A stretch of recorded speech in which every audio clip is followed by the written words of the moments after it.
तो आदाब, नमस्कार, गुड इवनिंग, सत श्री अकाल। एक बार फिर आप तमाम लोगों का स्वागत है क्राइम तक की कहानी के इस एपिसोड में। उम्मीद है पूरी फैमिली अच्छी होगी, अपना ख्याल रख रही होगी। सबसे पहले माफ़ी कल के लिए, क्योंकि कल कहानी सुना नहीं पाया। वजह ये थी कि कुछ लखनऊ में मैंने कहा कि मैच के साथ साथ काम भी कर लें, तो शूट वूट था और आते आते दिल्ली लेट हो गया। और जब दिल्ली लेट आया तो फिर हिम्मत भी नहीं हुई है, वक्त भी नहीं था, तो इस वजह से कल की कहानी गोल हो गई। लेकिन आज चूँकि मैं लखनऊ सैटरडे को गया था मैच देखने, और उस पूरे मैच का एक्सपीरियंस क्या क्या हुआ और कैसे मेरा एक तरह से मिथ टूटा। बहुत सारे लोग मुझे पनौती भी बोल रहे थे ऑफिस में। इस मैच से टूट गया वो कैसे, सारी चीज़ें और मैच के कुछ आपको झलकियाँ भी आज कहानी के आखिर में, जब बड़े विशेष हो जाएंगे, उसके बाद में वीडियो दीपक ने एडिट किया है वो आपको दिखाऊंगा, झलकियाँ दिखाऊंगा, और मैच के बारे में जो भी मैंने वहाँ महसूस किया वो भी आपको बताऊंगा। लेकिन पहले काम की बात, यानी आज की कहानी। 2023 13 साल पुरानी बात है। बेंगलुरु में एक हस्बैंड वाइफ रहा करते थे, और दोनों बहुत ही पढ़े लिखे। हस्बैंड एक बड़ी कंपनी, बल्कि इन्फोसिस, वहाँ सॉफ्टवेयर इंजीनियर, और वो मैनेजर के पोस्ट पे काम कर रहा था। उसकी वाइफ, वो यूपी की रहने वाली प्रियंका, वो बेंगलुरु में ही एक नामी प्राइवेट स्कूल में टीचर थी। 2007 में दोनों की शादी हुई थी। शादी को 3 साल बीत चुके थे। तो 2010 की बात थी और तारीख थी 10 अगस्त। सुबह सुबह करीब 7:30 बजे बेंगलुरु के एक इलाके में एक पुलिस स्टेशन है जिसका नाम है हुलीमावु पुलिस स्टेशन। हुलीमावु पुलिस स्टेशन में एक फ़ोन आता है। फ़ोन इंस्पेक्टर सुनते हैं जो उस थाने के इंचार्ज थे, और उन्हें बताया जाता है कि उसी हुलीमावु के एक फ्लैट में एक कत्ल हुआ है। अब वो पूरा पॉश एरिया, और वहाँ पे इस तरह के क्राइम होते नहीं, तो हुलीमावु पुलिस स्टेशन के लिए बड़ी शॉकिंग खबर थी। खैर, टीम भागते हुए वहाँ तक पहुँचती है, उस फ्लैट में जाती है। जब फ्लैट के अंदर दाखिल होती है तो एक अजीब सा मंजर देखती है कि एक लेडी कुर्सी पर बैठी है। उसके दोनों हाथ कुर्सी के हत्थे से बंधे हुए हैं रस्सियों से, गले पे तेज धार हथियार के निशान हैं, और वो कुर्सी पर ही बैठी हुई लुढ़की हुई है। उसकी जान जा चुकी थी। अब पंचनामा होता है, पुलिस की टीम पूछताछ करने के बाद सबसे पहले उस डेड बॉडी को अस्पताल भेजती है। और अब चूंकि उस घर में 2 ही लोग रहते थे, तो दूसरे शख्स से पूछताछ होती है। कत्ल प्रियंका का हुआ था, जो बेंगलुरु के एक प्राइवेट स्कूल में टीचर की जॉब किया करती थी। और प्रियंका का पति था सतीश कुमार, जो एक सॉफ्टवेयर इंजीनियर इन्फोसिस कंपनी में, बेंगलुरु के नामी इन्फोसिस कंपनी में मैनेजर के पोस्ट पर था। अब सबसे पहले पुलिस सतीश से ही पूछताछ करती है। उसकी हालत बहुत ख़राब, रो रो कर 3 साल पहले ही शादी हुई थी। तो उसने पुलिस को जो बयान दिया वो ये था कि वो हर रोज़ सुबह पाबंदी से 5:30 बजे उठकर जॉगिंग के लिए जाया करता था। प्रियंका को सुबह सुबह उठना इतना पसंद नहीं था, और फिर होता भी था तो वो स्कूल, चूँकि उसकी अर्ली मॉर्निंग की होती थी, और सतीश को करीब 10 बजे दफ्तर पहुँचना होता था। प्रियंका 7:30 बजे निकलती थी, तो वो उठती भी थी तो जॉगिंग के लिए नहीं जा पाती थी, उसके पास वक्त नहीं था। इसलिए सतीश हमेशा अकेले ही जॉगिंग पर जाया करता। उसने पुलिस को बताया कि 10 अगस्त की सुबह वो जॉगिंग पर था, तभी थोड़ी देर में ही उसकी वाइफ का उसके मोबाइल पे कॉल आया, और उसने कहा कि कुछ पेपर वाले आए हुए हैं, 2 लोग हैं, और वो घर की रद्दी ख़रीदने की बात कर रहे हैं। मैंने मना कर दिया है, लेकिन वो जा नहीं रहे हैं, कह रहे हैं कि मैडम दे दीजिए कुछ भी, सुबह सुबह का वक्त है, बौनी हो जाएगी। तो इसने कहा ठीक है, तुम दरवाज़ा मत खोलना, सतीश ने कहा, और मैं आता हूँ, तो तुम दरवाज़ा लेकिन मैं आने तक मत खोलना, क्योंकि उसे भी लगा सुबह सुबह रद्दी वाले घर में पहुँच गए, 6 भी नहीं बज रहा है। तो उसने ये कहकर बीवी को फ़ोन रख दिया, फ़ोन काट दिया। सतीश के मुताबिक इसके बाद 45 मिनट के बाद, अगले फ़ोन आने के 45 मिनट के बाद वो घर पहुंचा। जब घर पहुंचा तो उसने देखा कि फ्लैट का दरवाज़ा बाहर से बंद है। अब बाहर से दरवाज़ा बंद है, अंदर से उसने घंटी वंटी बजानी शुरू की बाहर से, लेकिन कोई खोल नहीं रहा। उसने आवाज़ दी, बीवी को फ़ोन किया, वो फ़ोन नहीं उठा रही है। काफ़ी देर हो गई, पड़ोसी भी आ गए। अब इस घर की 2 चाबी हुआ करती थी, क्योंकि कई बार वो कंपनी में लेट हो जाता था सतीश, तो एक चाबी वो हमेशा अपने दफ्तर में, अपने ड्रॉवर में रखता था, जहाँ जिस सीट पे वो बैठा करता था। तो सतीश ने बताया कि जब काफ़ी देर हो गई और उसने खोला नहीं, तो दफ्तर करीब ही था। दफ्तर करीब होने की वजह से उसने इस जगह पे फ्लैट लिया था। तो फिर सुबह सुबह दफ्तर पहुंचता है, दफ्तर में जाकर अपने केबिन से घर की चाबी लेता है, वापस आता है और दरवाज़ा खोलता है। जब दरवाज़ा खोलता है तो उसकी रूह कांप जाती है। सामने कुर्सी पर उसकी बीवी की लाश पड़ी थी, दोनों हाथ कुर्सी से बंधे हुए थे, गला कटा हुआ था। और इसी के बाद उसने सबसे पहले पुलिस को कॉल किया। ये सारा बयान उसने दिया।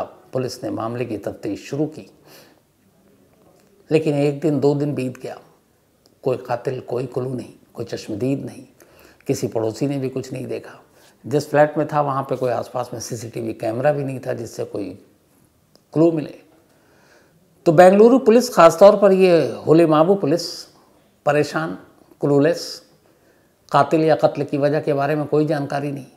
अब इधर चूँकि जिसका कत्ल हुआ वो एक स्कूल की टीचर थी और एक ऐसे शख्स की पत्नी थी जो इन्फोसिस जैसे रेपुटेटेड कंपनी में काम करता है, तो पुलिस के ऊपर प्रेशर भी था। सतीश के बहुत सारे दोस्त हमदर्दी भी जता रहे थे आकर, और लगातार दोस्त जो थे, और वो कह रहे थे कि ये क्या है, मतलब बेंगलुरु जैसी जगह पर, दिल्ली में जैसे महिलाएं सुरक्षित नहीं है, बेंगलुरु में भी क्या ऐसा ही होगा, लॉ एंड ऑर्डर ऐसी होगी। तो लोगों को गुस्सा भी था उस सोसाइटी में भी जिस फ्लैट में प्रियंका रहा करती थी। इसी गुस्से में तीसरे दिन से जब कोई कातिल मिला नहीं, क्लू मिला नहीं, वो हर दिन पुलिस स्टेशन जाता सतीश। तीसरे दिन से उसने पुलिस स्टेशन के बाहर धरना देना शुरू कर दिया। प्रियंका के पति ने, उसने कहा कि 3 दिन हो गए और मेरी बीवी का कोई कातिल, पुलिस उसे पकड़ नहीं पाई, ना ये वजह तक पता नहीं कर पा रही है। ठीक कैसी पुलिस है? अब एक पति अपनी पत्नी के कातिल को पकड़वाने, इंसाफ के लिए पुलिस स्टेशन के बाहर धरना दे, इन्फोसिस जैसी कंपनी का मुलाजिम, तो फिर मीडिया में भी खबर बनती है। तो लोकल न्यूज़पेपर ने भी खबर छापनी शुरू कर दिया। बेंगलुरु पुलिस की एक तरह से भद्द पिटने लगी कि हाई प्रोफाइल केस और बेंगलुरु पुलिस जांच तक नहीं कर रही। अगले 3 दिनों तक सतीश धरने पर बैठा रहा। पुलिस ने उसे बहुत समझाया भी कि हम ढूंढ रहे हैं, हम सही दिशा में जांच कर रहे हैं, लेकिन सतीश मानने को तैयार नहीं। 3 दिन तक पुलिस उसे मनाती रही, वो धरने पर बैठा रहा। चौथा दिन आया। चौथे दिन फिर पुलिस आई सतीश के पास। उसने कहा धरना खत्म करो, जाओ हम तुम बताते हैं। उसने कहा नहीं नहीं, आप पहले कातिल को पकड़ो। पुलिस ने सतीश के हाथ पकड़े और कहा आओ थाने के अंदर। सतीश सक पकाया, पुलिस उसे थाने के अंदर ले गई। फिर उसने उससे कहा कि अब तुम्हें थाने के बाहर बैठकर धरना प्रदर्शन करने की ज़रूरत नहीं है, अब तुम थाने के अंदर ठीक हो। तो उसने कहा ये क्या मजाक है? तो उसने कहा मजाक नहीं है, 3 दिनों से तुम यहाँ बाहर बैठकर धरना प्रदर्शन कर रहे हो, हम पे उंगलियां उठा रहे हो, और तुम्हें ये लग रहा है कि हम तुम्हारे इस प्रेशर में हैं। असल में तुम गलतफहमी में थे। तुम 3 दिन तक धरने प्रदर्शन पे बैठे थे और हम लोग जानबूझकर चाहते थे कि तुम बैठे रहो ताकि इस बीच हम तुम्हारी भी कुंडली खंगालें। और कई ऐसी चीज़ें थी जिससे हमें पहला शक तुम ही पर था। बस कुछ कड़ियों को जोड़ना था, जोड़ने में 4 दिन लग गए। तुमने 4 दिन खूब तमाशा कर लिया पुलिस स्टेशन के बाहर। अब पूरी कहानी सामने है, कड़ियाँ जुड़ चुकी हैं, तो आओ थाने में आओ, बाहर क्यों बैठते हो? अब एक्सेप्ट करो कि तुम ही प्रियंका के कातिल। सतीश पहले तो सक पकाया, फिर उसने कहा क्या बेवकूफ़ी की बात कर रहे हो, मैं अपनी बीवी को क्यों मारूंगा, और मारूंगा तो मैं ही क्यों धरने पर बैठकर पुलिस पर प्रेशर बनाऊंगा कि कातिल को पकड़े। मैं तो आराम से घर पे चुपचाप रहता, आप पे दबाव भी नहीं पड़ता, आपको मेहनत नहीं करनी पड़ती, आप कातिल को नहीं पकड़ते, तो मैं क्यों करूँगा। फिर पुलिस ने उसे एक एक कर उसकी कमज़ोर कड़ियाँ बतानी शुरू की। जब सारी चीज़ें सामने रख दी तो चूँकि एक सॉफ्टवेयर इंजीनियर था, उसे भी पता था इन एविडेंस की क्या अहमियत है, इसे कोई नकार नहीं सकता। उसके पास भी कोई रास्ता नहीं था। आखिरकार सतीश टूट पड़ा और फिर उसने पूरी सच्चाई उगल दी, पूरी कहानी बताई। जब कहानी सामने आ गई तो केस खुल गया। बट उसने जो कहानी बताई उससे पहले ये जानना ज़रूरी है कि आखिर पुलिस को ऐसा क्या शक हुआ कि जो शख्स पुलिस के खिलाफ धरने पर बैठा है उसी के ऊपर पुलिस ने शक किया कि यही कातिल है। बड़ी माइनर डिटेलिंग के साथ बेंगलुरु पुलिस ने इस केस पे काम किया था और छोटी छोटी बातों का जब उसने ख्याल रखा तो केस खुल गया। हर पुलिस वालों के लिए एक तरह से नज़ीर है कि छोटी बातों को कभी आप अनदेखा मत करो। 10 अगस्त की सुबह 7:30 बजे जब इस हुली माबू पुलिस के पास फ़ोन आया था कि एक फ्लैट में एक लेडी का कत्ल हो गया और पुलिस पहुंची, तो उस फ्लैट में 2 ही लोग थे, एक प्रियंका और दूसरा सतीश, उसका हस्बैंड। पहला बयान सतीश ने यही दिया कि सुबह वो जॉगिंग पे था, उसकी बीवी ने फ़ोन किया और कहा कि 2 पेपर वाले आए हैं रद्दी ख़रीदने, और उसने कहा कि तुम उनको रुको, मैं घर आता हूँ, दरवाज़ा मत खोलना। अब इस बयान में ऐसा क्या था जिससे शक हो, लेकिन इस बयान में शक करने की बहुत सारी चीज़ थी। पहले, जब पुलिस ने कॉल डिटेल निकाला तो देखा कि सतीश झूठ नहीं बोल रहा, उसकी बीवी का फ़ोन उसके मोबाइल पर आया, लेकिन जो टाइम है वो टाइम वो गलत बता रहा है। उसने टाइम आधे घंटे आगे का बताया, जबकि कॉल पहले का था। पहली चीज़। दूसरी चीज़, उसने कहा कि तुम दरवाज़ा मत खोलना, मैं आ रहा हूँ। तो वैसे में कभी भी कोई अपने घर पे अगर फ़ोन करे और ऐसे इमरजेंसी, आपको डाउट भी है कि सुबह सुबह कौन 6 बजे रद्दी वाला आता है, और आप बीवी से कह रहे हो कि तुम दरवाज़ा किसी भी कीमत पे मत खोलना, मैं आ रहा हूँ, तो पहला काम आप क्या करेंगे? आप जॉगिंग छोड़ेंगे और सीधे घर जाएंगे। और जहाँ वो जॉगिंग करता था वो घर के बिल्कुल नीचे पास में 3 से 4 मिनट घर की दूरी थी, लेकिन वो पहुँचता है 45 मिनट के बाद। अब सवाल ये था, और शक की गुंजाइश यहीं से पहली पड़ी, कि एक शख्स अपनी बीवी को कह रहा है कि दरवाज़ा मत खोलो, मैं आ रहा हूँ, और आने में वो 45 मिनट लेता है। पुलिस को लगा ये 45 मिनट बाद क्यों आया? क्या 45 मिनट तक वो रद्दी वाला दरवाजे के बाहर खड़ा रहेगा? यहीं उसका ये पहला बयान उसके खिलाफ किया। दूसरा बयान, उसने कहा कि जब वो घर पहुंचा तो दरवाज़ा बाहर से बंद था। उसने काफ़ी घंटी बजाई, अंदर से खुला नहीं। बीवी को फ़ोन किया, उसके फ़ोन पे बहुत सारे मिस कॉल भी थे, बीवी को किया जो उठाया नहीं। मतलब उसने कहा कि इसके पास हमेशा एक दूसरी चाबी हुआ करती थी। तो वो फिर भागकर, पास में ही दफ्तर था इन्फोसिस का, वो अपने केबिन में गया, वहाँ उसके ड्रॉवर में वो चाबी रखती थी, और वो चाबी लेकर आ गया। अब इस बयान में भी शक करने की क्या कोई वजह? लेकिन पुलिस ने जब तफ्तीश की तो ये पता चला कि ये सही है। ये सुबह 10 अगस्त की अपने दफ्तर गया था और दफ्तर से लौट कर भी आया था, इसमें कहीं झूठ नहीं बोला। तो जब दफ्तर गया और लौट कर आया तो फिर शक क्यों करें? यहाँ पे भी एक शक था जहाँ पुलिस ने दिमाग लगाया। एक शख्स जो सुबह सुबह जॉगिंग करने के लिए निकलता है, अमूमन या तो फ़ोन अपने पास रखता है या पर्स। कई लोग होते हैं जो बाहर उस वक्त चाय पीते हैं या कुछ और, बस ये 2 चीज़। इसके अलावा अगर वो अकेला है, घर की चाबी भी रख सकता है। लेकिन कोई भी शख्स सुबह सुबह जॉगिंग करने गया हो, उसके बाद वापस घर आना, नहाना है, धोना है, फिर तैयार होना, फिर ऑफिस जाना है, वो अपने ऑफिस का आईडी कार्ड लेकर जॉगिंग करने नहीं जाएगा कभी ज़िंदगी में। अब ये शक क्यों आया? वो इसलिए कि जो केबिन है और जहाँ पे इसने आई कार्ड रखा था, वो चाबी रखी थी अपनी, हर दफ्तर में, हमारे दफ्तर में भी है, उसमें ये होता है कि आपका इलेक्ट्रॉनिक कार्ड होता है एक, और आप पंच करते हैं, दरवाज़ा खुलता है। ये सारी चीज़ें हर दफ्तर में आजकल हो गया कि आपको एक कार्ड मिलता है जो आप स्वैप करते हैं या फिर पंच करते हैं या फिंगर दिखाते हैं। लेकिन उस वक्त वहाँ पे वो कार्ड था जो स्वैप करते थे, जैसे होटलों में आप रूम खोलते हैं तो उससे दरवाज़ा खुलता है। पुलिस ने जाकर इन्फोसिस के दफ्तर से पूछा वहाँ के स्टाफ से कि अगर कोई शख्स सुबह सुबह आए या कोई इमरजेंसी हो और आई कार्ड नहीं है तो आप उसको एंट्री दे देते हो? तो उन्होंने कहा कि सुबह कोई ऐसा सीनियर भी नहीं होता है कि जिससे, मतलब HR वाले भी 10 बजे के बाद आते हैं या 10 बजे आते हैं, तो वहाँ एक नहीं कई हर जगह पे उसको लगाना, 3-4 जगहों से कार्ड स्वैप करके तब गुजरना होता था। तो कहीं भी इसने कार्ड स्वैप नहीं किया। फिर ये चाबी कैसे ले आया? तो पुलिस को ये शक हुआ। पुलिस से पता चला कि वहाँ पे ये आया तो था, लेकिन बिल्डिंग में घूमकर निकल गया, अपने केबिन तक नहीं गया। ये दूसरा शक जो इसके खिलाफ गया। इसके बाद पुलिस ने फिर और कुंडली खंगालनी शुरू की तो पता चला कि सुबह इसकी बीवी ने कॉल किया था इसे, जो इसने बयान में दिया, जिसमें कहा रद्दी वाले को अंदर मत आने देना।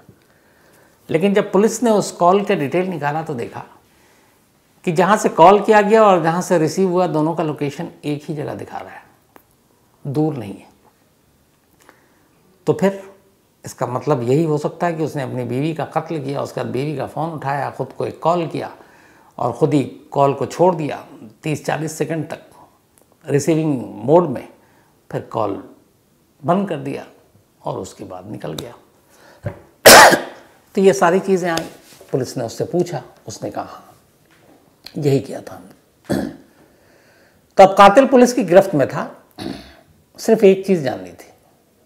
जिस शख्स की शादी को अभी सिर्फ 3 साल हुए हैं, शादी भी उसने अपनी मर्जी से की, अरेंज मैरिज थी लेकिन उसकी हामी थी उसमें, फिर उसने उसका कत्ल क्यों किया? और कत्ल किया तो ये तरीका उसने कैसे चुना कि अपनी बीवी को कुर्सी पर बैठकर पहले हाथ बांधा?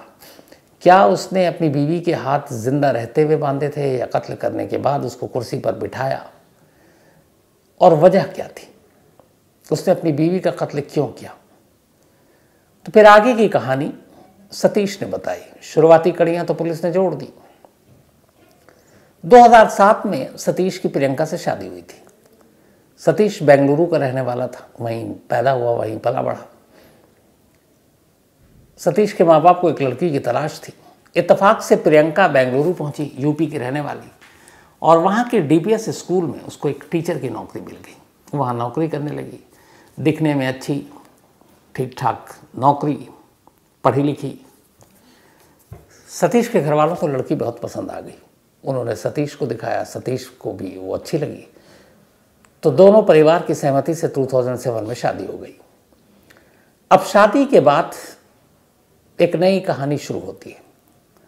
होता यह है कि जो उसने पूरी कहानी सुनाई, अब चूंकि हालांकि प्रियंका इस दुनिया में नहीं है इसलिए उसका पक्ष क्या होगा ये कहा नहीं जा सकता, लेकिन जो उसकी रिकॉर्ड पर कहानी है सतीश की, ये वन साइडेड है।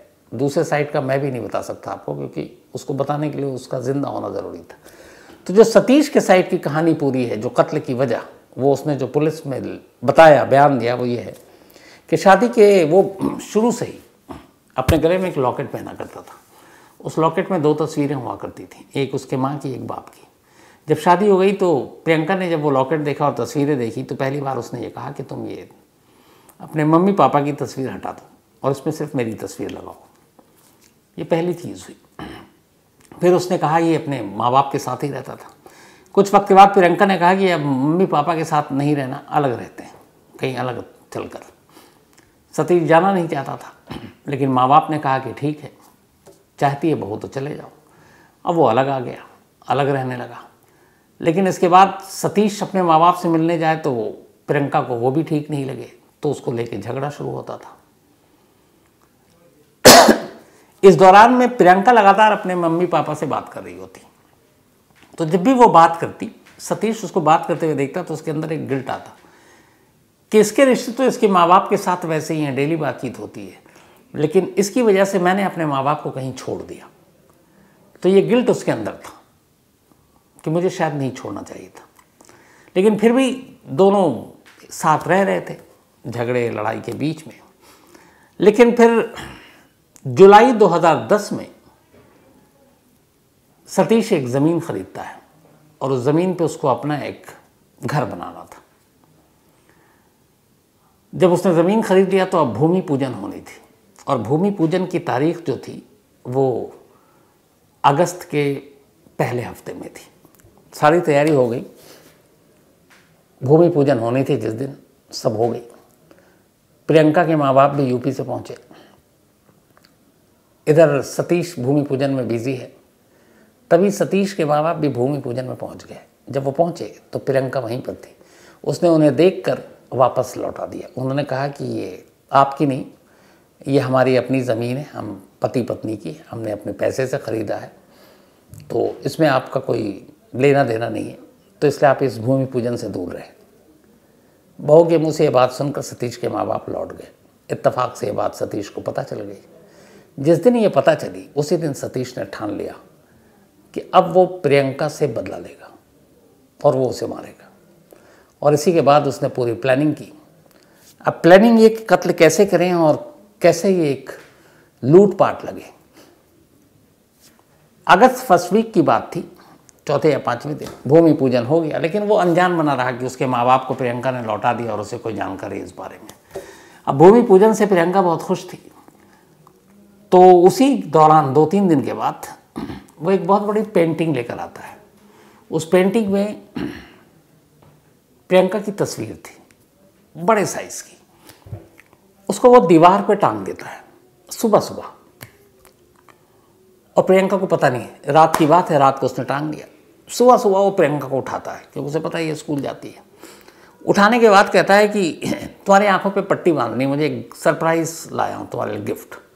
प्रियंका खुश हो जाती है, कहते हैं हमारा भूमि पूजन है, अब हमारा ये बनेगा। उसके बाद जहाँ पे उसने पेंटिंग लगाई थी, उससे पहले ही उसको कमरे में ही उसने उसकी आंखों पे पट्टी बांध दी और उस पेंटिंग के ठीक सामने एक चेयर रख दी और बोला कि अब तुम इस कुर्सी पे बैठ जाओ और जब मैं कहूँगा तभी तुम आंखें खोलना। और ठीक पेंटिंग की तरफ मुँह करके प्रियंका को बैठा दिया। प्रियंका बैठ गई। उसके बाद उसने धीरे से उसकी आंखों की पट्टी खोली। जैसे ही आंखों की पट्टी खोली, प्रियंका ने देखा कि सामने उसकी ही बहुत बड़ी तस्वीर लगी है। वो बहुत खुश हुई। उसे लगा उससे पति इतना प्यार करता है, उसके लिए इतनी अच्छी तस्वीर उसने दीवार पर घर के इसमें लगाई है। उसने इस बात का जिक्र अपने माँ बाप से भी किया शाम को कि सतीश बहुत अच्छा है हमारे लिए, मेरी तस्वीर एक लेकर आया है ये। अब प्रियंका खुश थी। उसे ये भी था कि चलो ये भूमि पूजन और उसके माँ बाप की बात शायद उसे पता ही नहीं है।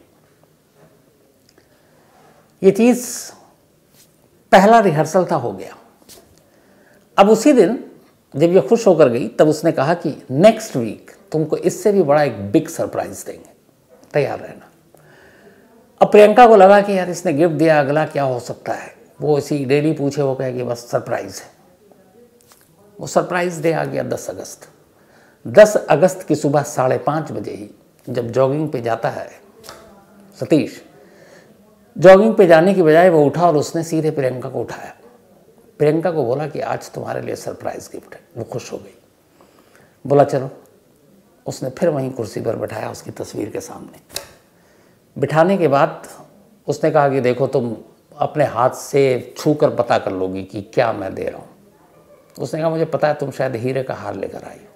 उसने कहा नहीं, तुम्हें कुछ टच नहीं करना, लेकिन तुम चीटिंग करोगी। वो उसने कहा मैं नहीं करूँगी। उसने कहा नहीं, मुझे यकीन नहीं है। उसने कहा ठीक है, मेरा हाथ बांध दो। उसने दोनों कुर्सी के हत्थे पर अपने साथ रस्सी लाया था, उस रस्सी से उसके हाथ बांध दिए। अभी आंखें खुली हुई थी प्रियंका की। हाथ बांधने के बाद उसने कहा कि अब तुम्हारी आंखें बंद करूँगा, फिर जब मैं वो गिफ्ट तुम्हें दे दूँगा तब तुम्हारी आंखें खोलूँगा। वो मुस्कुराती हुई बोलती है ठीक है। इसके बाद वो उसकी आंखों पे पट्टी बांध देता है, ठीक पहले 1 हफ्ते पहले की तरह। पट्टी बांधने के बाद अब एक रस्सी का फंदा उसने अपने हाथ में ले रखा था। बहुत धीरे से उस फंदे को उसके गले में डालता है। चूँकि हाथ बंधे हुए थे, एहसास नहीं होता है प्रियंका को कि ये रस्सी है या लॉकेट है या हार है। जब वो गले में जाता है तो वो खुशी खुशी कहती है मैं समझ गई, मुझे इस बार मालूम है गिफ्ट किया, तुम मेरे लिए हार लेकर आया। लेकिन इसके बाद आगे कुछ कह पाती। वो हार जो रस्सी थी धीरे धीरे शिकंजा कसती है और प्रियंका दम तोड़ देती है। प्रियंका की मौत हो चुकी थी, लेकिन सतीश को ये पता नहीं था कि बेहोशी और मौत में फ़र्क क्या होता है। उसे लगा कहीं कुछ सांसें चल रही हैं क्या है, तो वो श्योर होना चाहता था। फिर उसने गांठ खोली और एक चाकू लाया और गले को काटा ताकि वो श्योर हो जाए कि उसकी मौत हो जाए। ये सब करने के बाद उसने प्रियंका का मोबाइल उठाया, अपने मोबाइल पे कॉल किया, कुछ देर तक छोड़ दिया रिसीविंग को, फिर उसके मोबाइल को बंद किया, मोबाइल वहीं रखा, सारे निशान विशान मिटाए। उसके बाद घर की चाबी अंदर ही थी, दरवाजे को बाहर से इसने बंद किया और बंद करने के बाद जॉगिंग पे निकल गया। वो चाबी जो हमेशा अपने वो दफ्तर में रखा करता था, वो चाबी उसने एक दिन पहले से ही अपने पास रखी हुई थी, दूसरी। इस दौरान में उसने जो मोटिव भी था कि लूटपाट हुई है, तो उसने कहा कि चेक करके बताओ क्या क्या चोरी हुआ है। तो उसने कहा कि करीब 1.5 लाख के गहने और 2 लाख कैश मेरे घर में थे, वो गायब है, अलमीरा में नहीं है। पुलिस ने जो बाकी चीज़ें तफ्तीश की थी, सतीश पर तो शक था ही, वो उसके बैंक और जो प्रियंका है उसके बैंक का भी उन्होंने खाता निकाल लिया था। तो पता चला कि एक हफ्ते पहले सतीश ने अपने अकाउंट में 2 लाख रुपए जमा कराए और अपने लॉकर में कुछ गहने रखवाए। वो वही गहने थे जो उसने चोरी के मतलब बात की थी। तो ये सारे सबूत पुलिस के पास थे। पुलिस ने इस केस में पूरी तरह से हर चीज़, हर एविडेंस को कलेक्ट किया और उसके बाद चार्जशीट दाखिल की। 28 जुलाई 2017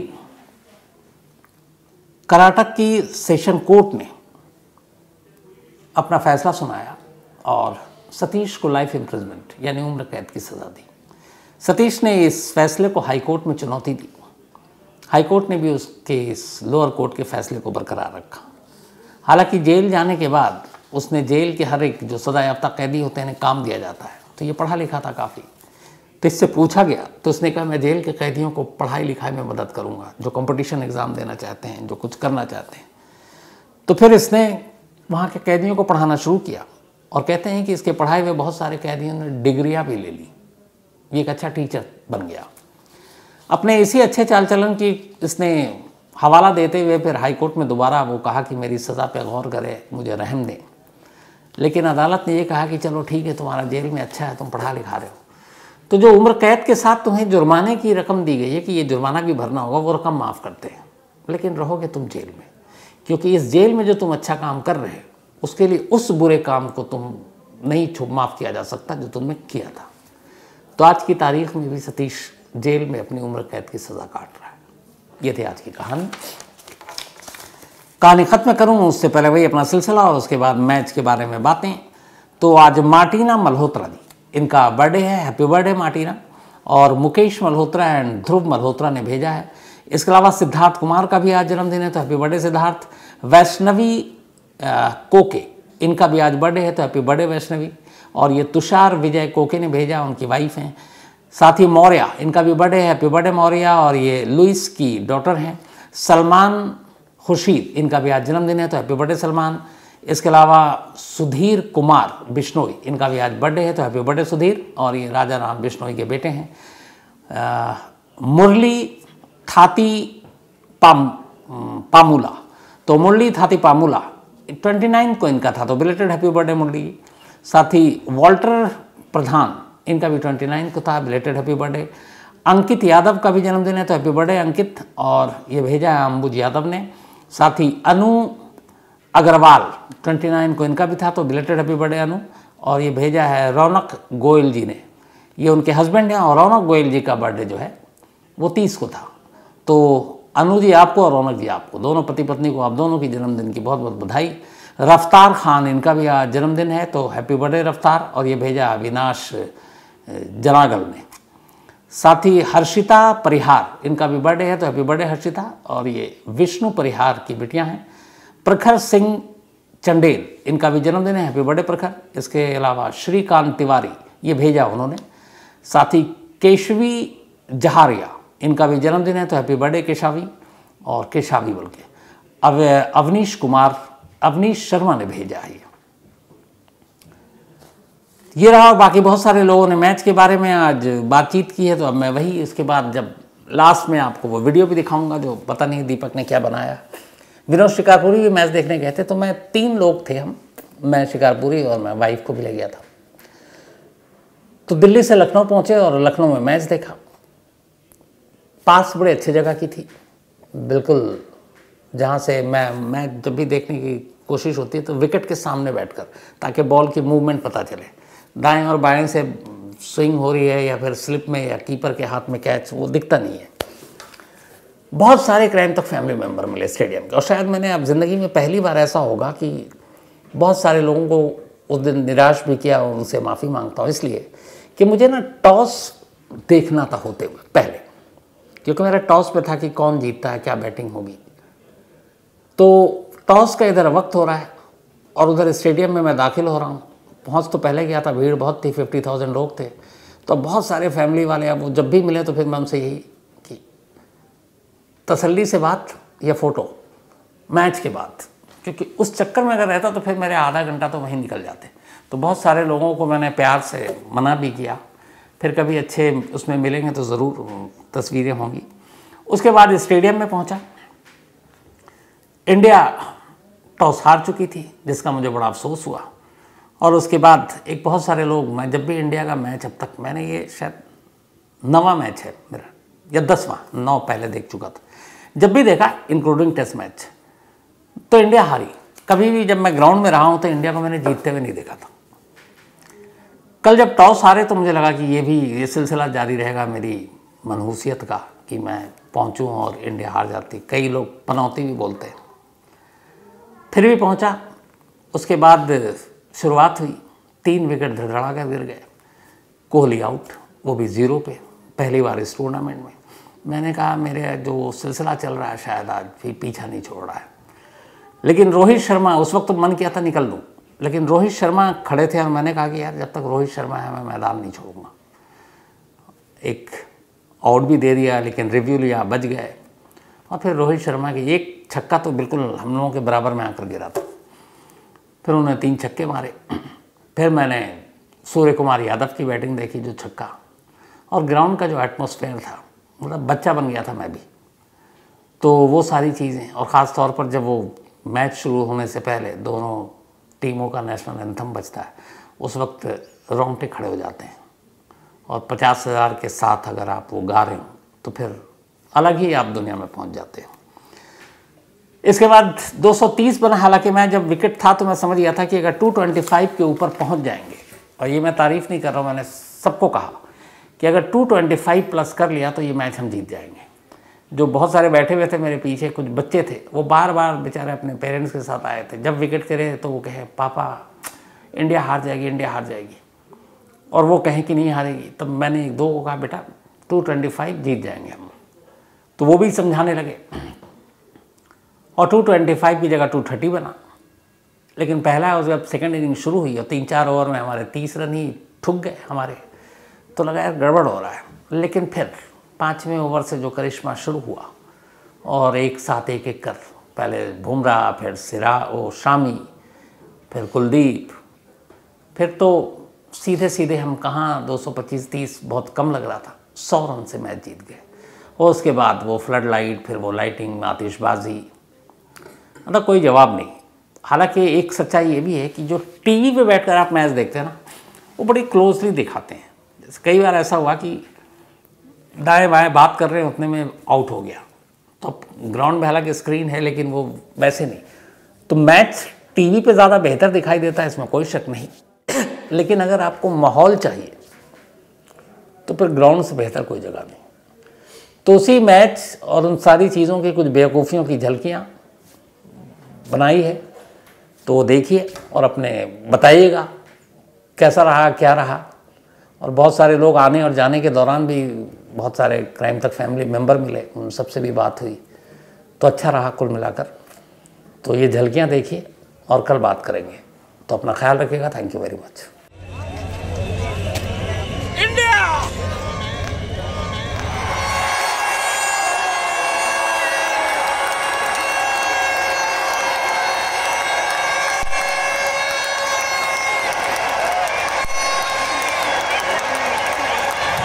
जनगण मन अधिनायक जय हे भारत भाग्य विधाता। पंजाब सिंध गुजरात मराठा द्राविड़ उत्कल बंगा। विंध्य हिमाचल यमुना गंगा उज्जल जलधि तरंगा। तव शुभ नामे जागे, तब शुभ आशीष मांगे। गाहे तब जय गाथा, जन गण मंगल दायक जय हे भारत भाग्य विधाता। जय हे जय हे जय हे जय जय जय जय हे।